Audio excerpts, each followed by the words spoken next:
Welcome back to Himpriya's Food Lab. Today I am sharing a super quick and tasty instant sambar premix recipe. No boiling dal, no cooker, ready in just in 15 minutes. त्यासाठी आपल्याला लागतंय साहित्य. त्यासाठी तुरीची डाळ, धणे, थोडेसे तांदूळ घेतलेले आहेत, उडदाची डाळ, चण्याची डाळ, मीठ, बेडगी मिरची, चिंच, मिरी, मेथीदाणा, जिरं, लवंग, काश्मीरी लाल मिरची, गूळ, राई, हिंग, कढीपत्ता. चला तर आपण सुरुवात करूया. आपण चण्याची डाळ, तुरीची डाळ, थोडेसे तांदूळ,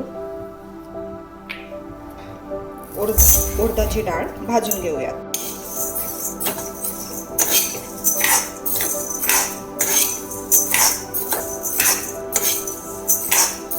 भाजून घेण्यामागचं कारण असं की आपला सांबारचा जो प्रेमिक्स आहे तो थोडे जास्त दिवस शेल्फ लाईफ वाढेल असे. आपली डाळ आता भाजून झालेली आहे. धणे घालतोयत, ते भाजून घेऊयात. धणे आता भाजून झालेले आहेत. जिरं, काळी मिरी, चिंच, कढीपत्ता, बेडगी मिरची आणि काश्मीरी लाल मिरची. आता आपला मसाला चांगला भाजून झालेला आहे. चिंच सुद्धा आहे बघा. आता यामध्ये आपल्याला हळद,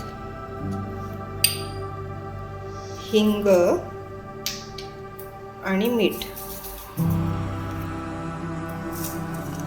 चाळून घेऊयात. आपण थोडस तेल, तर याच्यामध्ये आपण हा प्रीमिक्स घालून घेऊया आणि आपला प्रीमिक्स तयार झालेला आहे. यानंतर आपल्याला सांबार कसं बनवायचं प्रीमिक्स पासून ते तुम्हाला सांगणार आहे. आता हे आपण एअरटाईट कंटेनरमध्ये बंद डब्यामध्ये आपण भरून स्टोअर करून ठेवणार आहोत.